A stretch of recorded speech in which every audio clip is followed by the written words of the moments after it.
Everyone, welcome back to my YouTube channel. दोस्तों, कैसे हैं आप सब? उम्मीद करती हूँ बहुत बढ़िया होंगे, मजे में होंगे। मैं भी बिल्कुल बढ़िया हूँ।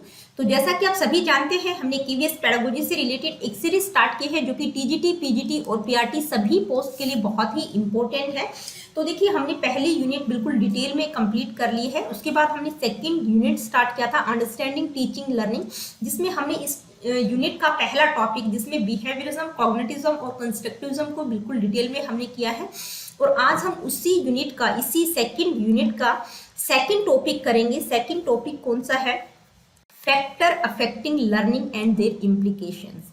किसके संदर्भ में इम्प्लीकेशन की बात की गई है, यानी कि लर्निंग को प्रभावित करने वाले कारक और उनका इम्प्लीकेशन क्या रहेगा। किसके संदर्भ में? Designing classroom instructions, planning student activities and creating learning space in school. तो इन सभी के संदर्भ में इम्प्लीकेशन की बात की गई है। तो देखिए, अगर मैं आप लोगों को बताऊं तो फैक्टर अफेक्टिंग लर्निंग यानी कि लर्निंग को प्रभावित करने वाले कारक कौन कौन से हैं, तो इस पर ऑलरेडी मेरे चैनल पर एक वीडियो है। यहाँ ऊपर आई बटन पर आप क्लिक करके उस वीडियो को देख सकते हैं। वहां पर हमने जनरल फैक्टर्स की बात की गई है, लेकिन यहाँ पर टॉपिक में थोड़ा सा ट्विस्ट है। ट्विस्ट क्या है कि यहाँ पर इम्प्लीकेशन भी पूछा गया है।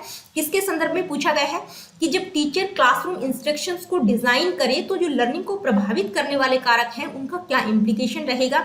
स्टूडेंट एक्टिविटीज को प्लान किया जाए तब क्या इम्प्लीकेशन रहेगा, और स्कूल में लर्निंग स्पेस को क्रिएट करने में जो लर्निंग को प्रभावित करने वाले कारक हैं उनका क्या इम्प्लीकेशन रहेगा। तो केवीएस पेडागोजी में जिस तरह से ये टॉपिक दिया गया है, बिल्कुल उसी तरह से आज की इस वीडियो में हम इस टॉपिक को डिटेल में डिस्कस करेंगे और वीडियो के लास्ट में इस टॉपिक से रिलेटेड कुछ इंपॉर्टेंट एमसीक्यूज को भी डिस्कस करेंगे। तो चलिए स्टार्ट करते हैं आज की इस वीडियो को। देखिए, फैक्टर अफेक्टिंग लर्निंग यानी कि अधिगम को प्रभावित करने वाले जो कारक हैं उनको मेनली तीन कैटेगरीज, तीन एरियाज में डिवाइड किया जा सकता है। कौन कौन से? कॉग्निटिव, अफेक्टिव और इन्वायरमेंटल। ठीक है, यानी कि कॉग्निटिव एरिया में कौन से कारक आ जाएंगे जो हमारे कॉग्निशन से रिलेटेड है। अफेक्टिव में जैसे मोटिवेशन, इमोशन, एटीट्यूड आ जाएगा। और इन्वायरमेंटल का जो एरिया होगा उसमें इन्वायरमेंट से रिलेटेड किस तरह के इन्वायरमेंट में आप रह रहे हैं वो सारी चीजें लर्निंग को प्रभावित करती हैं। ठीक है, अब क्या पूछा गया है भाई, इम्प्लीकेशन की बात की गई है, यानी कि ये जो फैक्टर अफेक्टिंग लर्निंग है और उनका इम्प्लीकेशन क्या रहेगा, यानी कि जो लर्निंग को प्रभावित करने वाले कारक हैं। तो ये तीन मेन एरियाज को हम डिस्कस करेंगे, कॉग्निटिव, अफेक्टिव और इन्वायरमेंट को। तो इन तीनों ही एरिया का क्या इम्प्लीकेशन रहेगा, किस संदर्भ में, यानी कि जब एक टीचर क्लासरूम इंस्ट्रक्शंस को डिजाइन करती है, यानी कि कक्षा की जो अनुदेशन रूपरेखा तैयार की जाती है, कक्षा में किस तरह से इंस्ट्रक्शंस दिए जाएंगे उसकी जो रूपरेखा एक टीचर डिजाइन करती है, तो इन तीनों ही फैक्टर्स का क्या इम्प्लीकेशन रहेगा, इन तीनों एरियाज का क्या इम्प्लीकेशन रहेगा।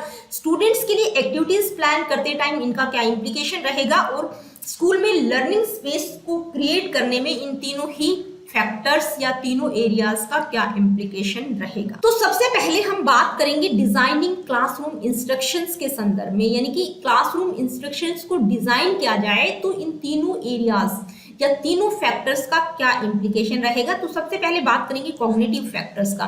तो देखिए, कॉग्निटिव फैक्टर्स का क्या रोल रहेगा या क्या इम्प्लीकेशन रहेगा क्लासरूम इंस्ट्रक्शंस को डिजाइन करने में। तो सबसे पहली या सबसे जरूरी बात क्या है कि understanding the cognitive abilities and limitations of students is crucial when designing classroom instructions. यानी कि क्लासरूम इंस्ट्रक्शंस को जब डिजाइन किया जाए तो स्टूडेंट्स की जो कॉग्निटिव एबिलिटीज है और उनकी जो कॉग्निटिव लिमिटेशंस है उनका अहम रोल होता है। यानी कि टीचर को बहुत जरूरी है इन चीजों का ध्यान रखना। यानी कि हर बच्चा एक दूसरे से डिफरेंट होता है, किसी का आईक्यू लेवल बहुत ज्यादा होगा, किसी का एवरेज होगा, किसी का कम होगा। तो इसका बहुत इंपॉर्टेंट रोल है कि टीचर को उनकी एबिलिटीज और उनकी लिमिटेशंस को ध्यान में रखना बहुत जरूरी है। तो इसके लिए टीचर को कौन कौन सी चीजों को ध्यान में रखना चाहिए।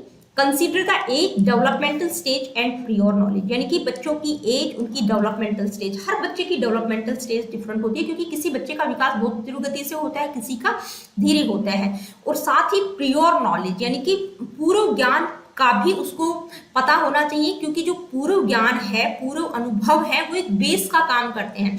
अगर टीचर को डेवलपमेंटल स्टेज, प्रियोर नॉलेज और इन सारी चीजों का पता ही नहीं होगा, तो अगर वो इंस्ट्रक्शंस को डिजाइन करेगी, बच्चों की पूर्व ज्ञान को ध्यान में न रखकर अगर इंस्ट्रक्शंस डिजाइन करेंगे, तो कुछ बच्चे तो ऐसे होंगे जिसको उस टॉपिक के बारे में कुछ समझ ही नहीं आएगा कि टीचर पढ़ा क्या रही है। तो टीचर को इन सारी चीजों को ध्यान में रखना चाहिए।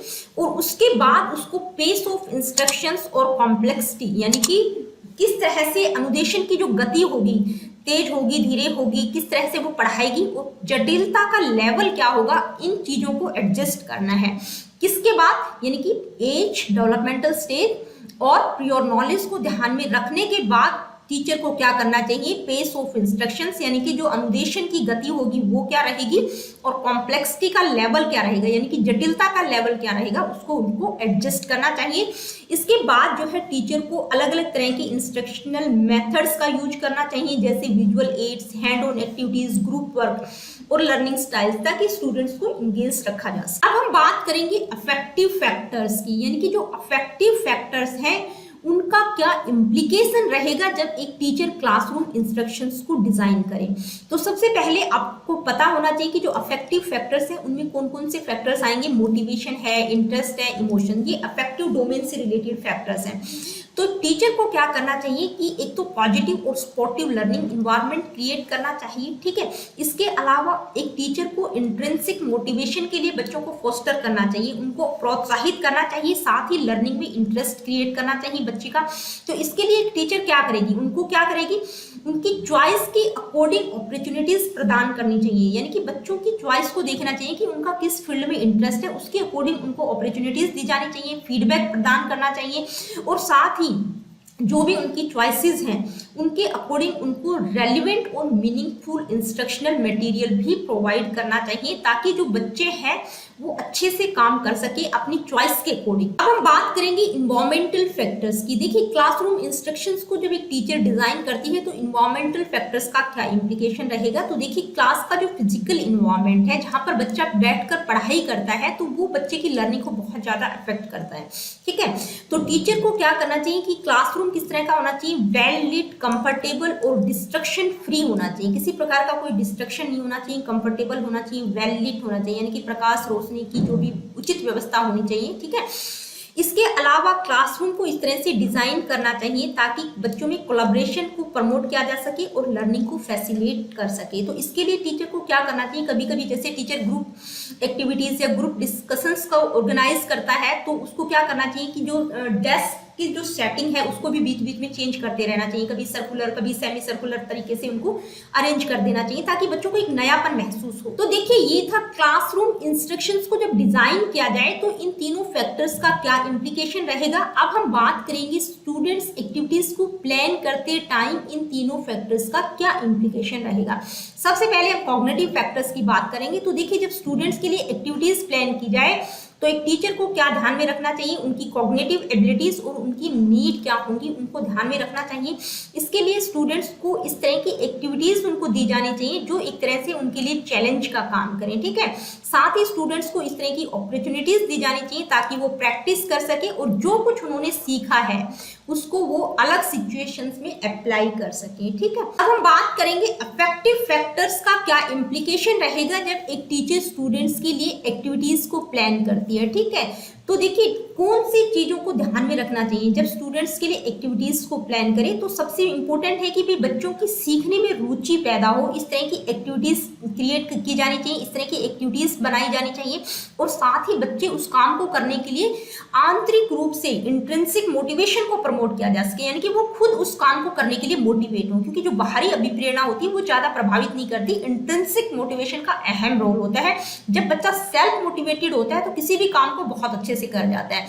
तो स्टूडेंट एक्टिविटीज को प्लान करते टाइम एक टीचर को ये ध्यान में रखना चाहिए कि भाई इस तरह की एक्टिविटीज बनाए ताकि बच्चों का उस चीज में इंटरेस्ट क्रिएट हो और वो अपने आप मोटिवेट हो। तो एक टीचर इसके लिए क्या कर सकती है, देखिए टीचर को क्या करना चाहिए, providing choices and opportunities for self expression and creativity, यानी कि एक टीचर को इस तरह की अपॉर्चुनिटीज, इस तरह की चॉइसेस बच्चों को देनी चाहिए ताकि उनकी क्रिएटिविटी बाहर निकले, वो अपने आप को एक्सप्रेस कर सके और जो भी एक्टिविटीज हैं वो रेलिवेंट और मीनिंगफुल होनी चाहिए, यानी कि जो स्टूडेंट्स की जिंदगी से जुड़ी हुई होनी चाहिए, उनके लिए रेलिवेंट होनी चाहिए। अब हम बात करेंगे इन्वायरमेंटल फैक्टर्स का क्या इंप्लीकेशन रहेगा जब स्टूडेंट्स के लिए एक्टिविटीज को प्लान किया जाता है। तो देखिए, सबसे इंपॉर्टेंट बात की फिजिकल इन्वायरमेंट अच्छा होना चाहिए, उसका अहम रोल होता है। एक टीचर को क्या ध्यान में रखना चाहिए, outdoor activities, community resources, technology का भी एक टीचर को प्रयोग करना चाहिए, क्योंकि जो टेक्नोलॉजी होती है वो लर्निंग एक्सपीरियंसेस को इनरिच करती है।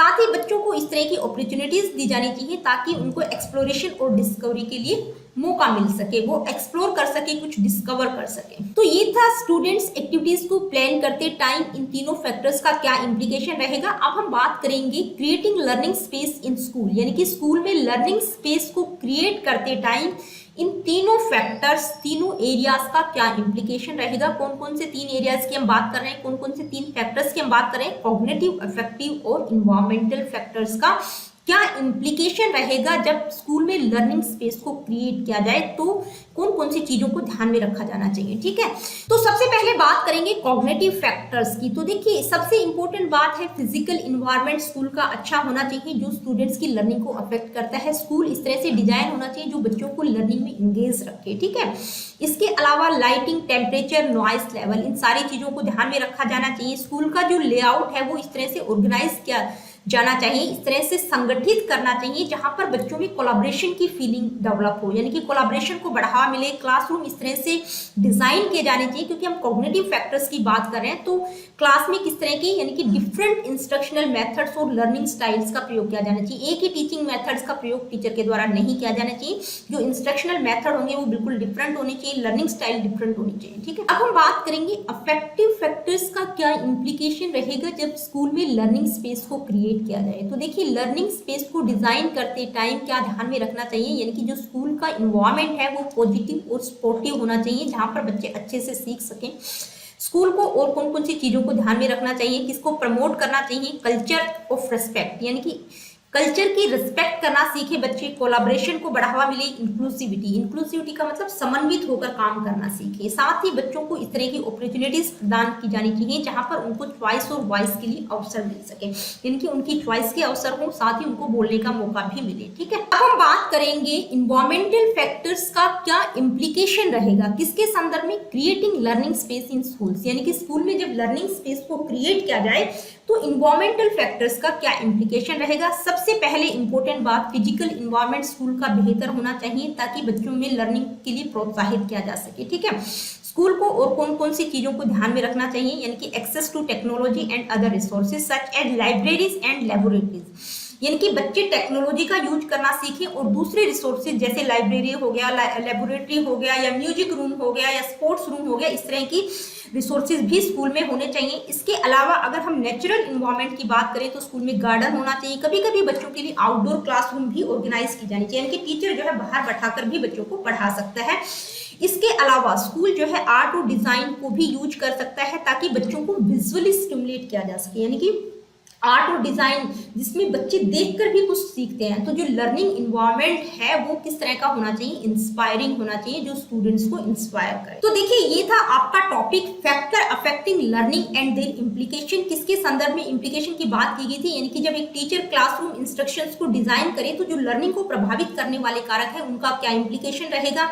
स्टूडेंट्स के लिए एक्टिविटीज को प्लान करें तो क्या इंप्लीकेशन रहेगा लर्निंग को प्रभावित करने वाले कारकों का, और इसके अलावा स्कूल में जब लर्निंग स्पेस को क्रिएट किया जाए तो क्या इंप्लीकेशन रहेगा जो लर्निंग को प्रभावित करने वाले कारक हैं। ठीक है, अब हम इस टॉपिक से रिलेटेड कुछ इंपॉर्टेंट एमसीक्यूज को डिस्कस करेंगे। Let me see what is the first question, what are the 3 types of cognitive learning styles. ठीक है, यानी कि कॉग्निटिव लर्निंग स्टाइल्स के कौन से 3 प्रकार होते हैं। तो सबसे पहले तो आप लोगों को पता होना चाहिए कि लर्निंग स्टाइल्स क्या होती है, लर्निंग स्टाइल का क्या मतलब है। तो लर्निंग स्टाइल पर मैंने एक इंडिपेंडेंट वीडियो बनाया हुआ है, यहाँ पर ऊपर आई बटन पर आप क्लिक करके उस वीडियो को देख सकते हैं क्योंकि वो लर्निंग से रिलेटेड है। ठीक है, visual, auditory and kinesthetic, active reflective sensing, sequential, global, intuitive, none of the above. तो देखिए, ये जो है एक्टिव, रिफ्लेक्टिव और सेंसिंग और सीक्वेंशियल, ग्लोबल, इंट्यूटिव, ये कोई लर्निंग स्टाइल्स नहीं है। आप लर्निंग स्टाइल्स का वीडियो देखेंगे तो आप लोगों को क्लियरली पता चल जाएगा। तो कौन कौन सी लर्निंग स्टाइल्स हैं, विजुअल, ऑडिटरी और काइनेस्थेटिक, यानी कि दृश्य, श्रवण और kinaesthetic.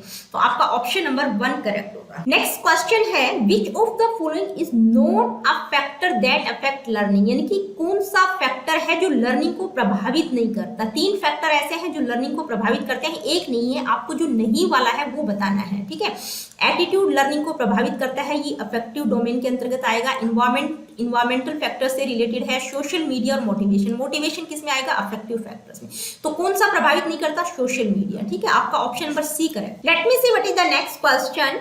What is the term for a student's ability to learn best in their preferred learning style? यानी कि एक छात्र की क्षमता के लिए कौन सा शब्द उपयोग किया जा सकता है? इनमें से कौन सा शब्द हम प्रयोग करेंगे जो उनकी पसंदीदा शैक्षणिक शैली में सबसे अधिक सीख सकते हैं, जिसके द्वारा वो बहुत अच्छे तरीके से सीख सकता है?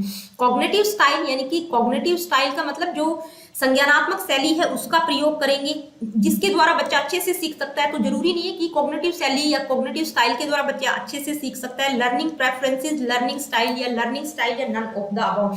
तो किसको मतलब कौन सा शब्द इंपॉर्टेंट है जिसके द्वारा एक बच्चा अच्छे से सीख सकता है? तो आपका ऑप्शन नंबर बी करेक्ट होगा। लर्निंग को प्रेफरेंस देना है, यानी कि अधिगम को प्रेफरेंस देना है, स्टाइल को प्रेफरेंस नहीं देना है, यानी कि शिक्षण को प्राथमिकता देनी है। ठीक है, next question.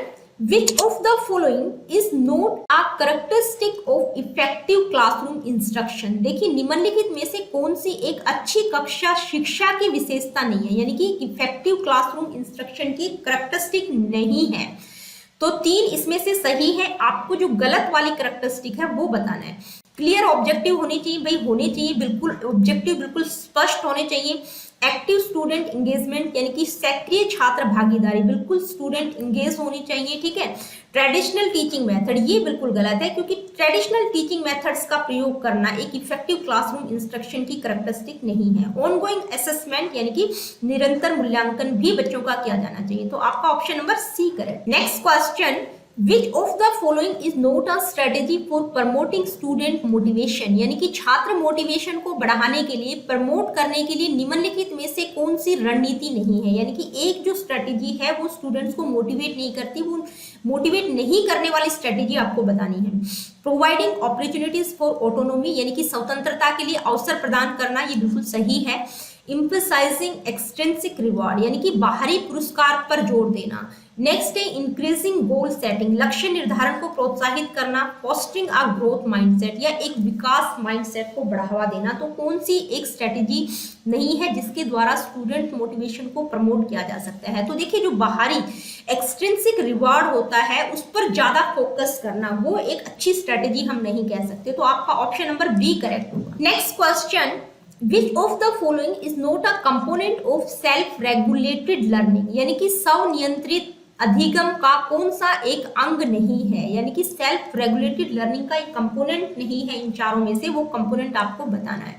Goal setting, monitoring, rewards या रिफ्लेक्शन। तो देखिए गोल सेटिंग यानी कि लक्ष्यों को निर्धारित करता है, अपने आप को नियंत्रित करने के लिए व्यक्ति अपने आप गोल सेट करता है, अपने आप को मॉनिटर करता है, अपने आप को जांचता है। रिवॉर्ड का मतलब पुरस्कार, तो पुरस्कार जो है सेल्फ रेगुलेटेड लर्निंग का एक कंपोनेंट नहीं है। और रिफ्लेक्शन यानी कि अपने आप को खुद पर्यवेक्षित करना, अपना पर्यवेक्षण करना, अपना स्वचिंतन करना। तो कौन कौन से कंपोनेंट है? गोल सेटिंग, मॉनिटरिंग और रिफ्लेक्शन, ये तीनों ही कंपोनेंट किसके हैं? सेल्फ रेगुलेटेड लर्निंग के। कौन सा नहीं है? Reward. Next question, which of the following is not a learning style? अगर आप लोगों को लर्निंग स्टाइल पता होगा तो आप क्विकली बता पाएंगे कि कौन सी इनमें से लर्निंग स्टाइल नहीं है। Visual, auditory, kinesthetic, logical. तो देखिए पहला ही जो क्वेश्चन था उसमें हमने तीनों देखी थी, विजुअल, ऑडिटरी और काइनेस्थेटिक, ये तीनों ही लर्निंग स्टाइल है। कौन सी नहीं है? लॉजिकल। आपका ऑप्शन नंबर डी करेक्ट होगा। Next question, Which of the following is not a strategy for promoting cognitive development? यानी कि इनमें से जो है cognitive development को प्रमोट करने वाली कौन सी एक स्ट्रेटेजी नहीं है? नहीं वाली बतानी है, ठीक है। जो cognitive development को प्रमोट नहीं करती वो आपको बतानी है। इंक्रीजिंग इंक्वायरी एंड एक्सप्लोरेशन, देखिए जांच और अन्वेषण यानी कि एक्सप्लोरेशन को प्रोत्साहित करना, तो ये बिल्कुल सही है। Providing opportunities for problem solving यानी कि समस्या का समाधान करने के लिए अवसर प्रदान करना, भाई किसी भी प्रॉब्लम को सोल्व करने के लिए अपॉर्चुनिटीज प्रदान करना, ये भी कॉग्निटिव डेवलपमेंट की एक स्ट्रेटेजी है, उसको प्रमोट करती है। फोस्टर क्रिटिकल थिंकिंग स्किल्स यानी कि जो संवेदनशील विचार कौशल है, क्रिटिकल थिंकिंग स्किल्स है, उनको फोस्टर करना, बढ़ावा देना, तो ये भी बिल्कुल सही है। Providing extrinsic reward for learning यानी कि बाहरी रिवॉर्ड देना, बाहरी पुरस्कार प्रोवाइड करना लर्निंग के लिए, तो ये जो है कॉग्निटिव डेवलपमेंट को प्रमोट करने की एक अच्छी स्ट्रेटेजी हम नहीं कह सकते, ठीक है। तो कौन सा होगा? आपका ऑप्शन नंबर डी करेक्ट होगा, providing extrinsic reward for learning. Next question, which of the following is not a factor that affect learning motivation. देखिए इनमें से कौन सा फैक्टर है जो लर्निंग मोटिवेशन को अफेक्ट नहीं करता, यानी कि लर्निंग मोटिवेशन पर उसका कोई प्रभाव नहीं पड़ता। पर्सनल इंटरेस्ट, देखिए पर्सनल इंटरेस्ट अफेक्ट करता है। सेल्फ एफिकेसी यानी कि उसकी खुद की एफिकेसी क्या है वो भी प्रभावित करती है। टीचर एक्सपेक्टेशंस और क्लासरूम टेम्परेचर, तो देखिए टीचर का एक्सपेक्टेशन ये जो फैक्टर है ये जो है लर्निंग मोटिवेशन को अफेक्ट नहीं करता है, यानी कि जो शिक्षक की उम्मीदें हैं उसका रोल नहीं है लर्निंग मोटिवेशन को अफेक्ट करने में। क्लासरूम टेम्परेचर भी अफेक्ट करता है, यानी कि क्लास का अगर तापमान उचित नहीं होगा तो बच्चे जिस इन्वायरमेंट में पढ़ रहे हैं, जहां पर वो बैठकर शिक्षा ग्रहण कर रहे हैं, वो बिल्कुल अच्छे से नहीं सीख पाएंगे। ठीक है, तो पर्सनल इंटरेस्ट, सेल्फ एफिकेसी और क्लासरूम टेम्परेचर, ये तीनों ही फैक्टर लर्निंग मोटिवेशन को अफेक्ट करते हैं। कौन सा नहीं करता? सी। कौन सा? Teacher expectations. Next question, which of the following is not an implication for designing classroom instructions. देखिए जब क्लासरूम इंस्ट्रक्शंस को डिजाइन किया जाए तो इनमें से कौन सा एक इम्प्लीकेशन नहीं होगा, यानी कि कौन सा एक निहितार्थ नहीं होगा, किसका अहम रोल नहीं होगा? प्रोवाइडिंग फीडबैक, भाई प्रतिक्रिया प्रदान करना, यानी कि फीडबैक प्रदान करना बिल्कुल जरूरी है एक टीचर के लिए, बच्चों को फीडबैक देना। इंक्रीजिंग कोलैबोरेशन को बढ़ावा देना। फोकसिंग ऑन मेमोराइजेशन, देखिए मेमोराइजेशन पर फोकस करना, ये एक क्लासरूम इंस्ट्रक्शंस को जब डिजाइन किया जाए तो उसका एक इम्प्लीकेशन नहीं होगा, तो आपका ऑप्शन नंबर सी करेक्ट होगा। और नेक्स्ट क्या है? Adapting instructions to learning styles, यानी लर्निंग स्टाइल्स के अकॉर्डिंग इंस्ट्रक्शंस को अडेप्ट करना, उनमें कुछ चेंजेस करना, तो ये भी होगा। तो तीन इंप्लीकेशन रहेंगे, प्रोवाइडिंग फीडबैक, इंक्रीजिंग कोलैबोरेशन और adapting instruction to learning styles. कौन सा नहीं होगा? फोकसिंग ऑन मेमोराइजेशन, यानी कि मेमोराइजेशन को बढ़ावा देना, उस पर फोकस करना, वो एक इंप्लीकेशन हम नहीं कह सकते। तो दोस्तों आज की वीडियो में इतना ही। अगली वीडियो में हम इसी यूनिट का नेक्स्ट टॉपिक डिस्कस करेंगे जो कि सिलेबस और करिकुलम से रिलेटेड होगा। ठीक है, तो मिलती हूँ आप लोगों से अपनी अगली वीडियो में। देखिए अगर आप लोगों को वीडियोस अच्छी लग रही है, आप लोगों के लिए इन्फॉर्मेटिव है, हेल्पफुल है, तो please like, share and do subscribe the education classes. किसी प्रकार का क्वेश्चन, क्वेरीज या फीडबैक आप मुझे देना चाहते हैं, do comment in the comment section.